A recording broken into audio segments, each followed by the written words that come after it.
My name is Lillian. I am an ordinary woman who built her business and her life on her own. But behind my successes and projects, there was a silence. One that no achievement or accomplishment could fill. I didn't long for another project or victory. I longed for love. For someone who would embrace me and bring warmth into my quiet, orderly world. And then I met Michael. Michael was everything I had been searching for.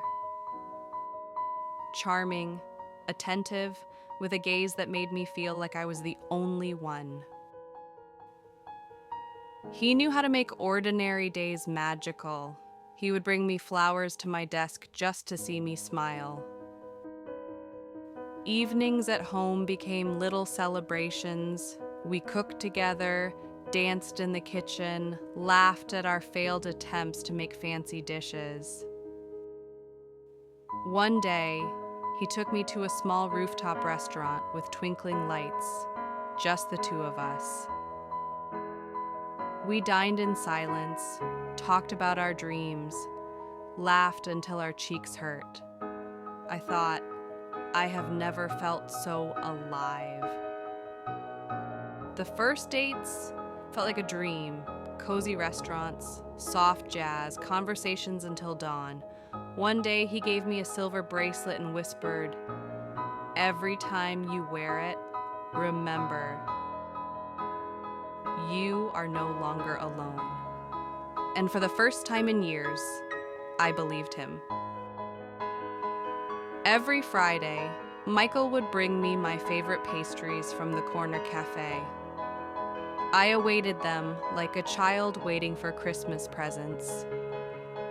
We spent weekends wandering the city, visiting new cafes, or simply sitting in the park, lost in conversation. In the evenings, he would cook dinner for me, even if it was just pasta. And I thought, this is what I wanted. Just warmth, just home. I worked on my projects late into the night.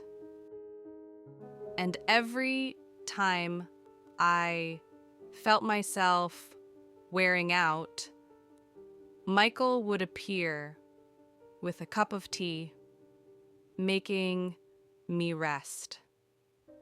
He seemed like my anchor. On our first trip together, we went to Italy for a vacation, a hotel with a sea view. We woke up to the sound of the waves, walked barefoot on the beach, and shared ice cream under the sun. And that's when I felt alive, and my life became exactly what it had been missing. At night, we sat on the balcony, enjoying Italian wine, then held hands and gazed at the stars. We imagined our future life together. Back home, rainy evenings became our favorite. We would wrap ourselves in a blanket, drink hot chocolate, and talk for hours about everything and nothing. Sometimes he played soft piano music, and we would just sit together, letting the silence speak for us. Each of these moments made the world brighter, warmer, a color I had been missing before I met him. We shared dreams, fears, and secrets. Every touch, every laugh, every glance brought our hearts closer. Even on stressful or exhausting days, Michael knew how to make me feel safe and wanted. I worked on my projects late into the night, and every time I felt myself wearing out, Michael would appear with a cup of tea making me rest. He seemed like my anchor, the missing piece of my life. 2 years flew by in an instant, and I thought, finally, I have love. But over time, shadows began to appear. I noticed small things. My necklace was missing. One day, I couldn't find my favorite ring. Then, several bills from my wallet, I brushed it off. I probably put it in the wrong place myself. Michael always had an explanation. You must have lost it. I lent it to a friend and forgot to tell you. His voice sounded so calm that I believed him. But a feeling of unease was growing inside me, a thin crack in our perfect world. It was the week of my biggest project, the one that could change the future of my company. I was exhausted, working day and night. That evening I came home late, tired from meetings. But something was wrong. The apartment was quiet, too quiet. I called for Michael. No answer. His belongings were gone. And then I noticed something terrifying. All my savings, which I had been setting aside for years, my jewelry, even small souvenirs from our travels, everything was gone.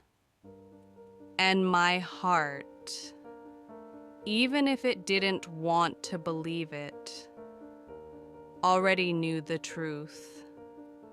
I stood in the silence, holding onto the safe door, unable even to cry.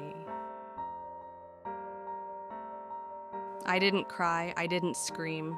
I just stood in the silence, staring at the empty space where trust once lived. My face was expressionless, as if even emotions had abandoned me. 2 years. 2 years of dinners, kisses, embraces in the dark. And it all had a price. It had all been traded for money. And the strangest part, I felt neither sadness nor anger, only disbelief. Disbelief that someone could take every smile, every night we fell asleep together, every moment, and reduce it all to numbers, to bills. I sat motionless on the couch. One thought kept spinning in my head. How can love, time, memories that were meant to be eternal, be so cheap in someone's eyes? What tore me apart wasn't the loss of money, not even the betrayal itself.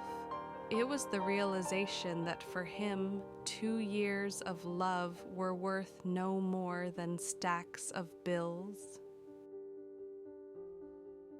Now, months later, I see everything clearly. Michael didn't just steal money, he stole more. He turned our memories into lies. He made me doubt whether our laughter, tenderness, and gifts were ever real. And yet, what left me with a void inside wasn't a broken heart. It was disbelief.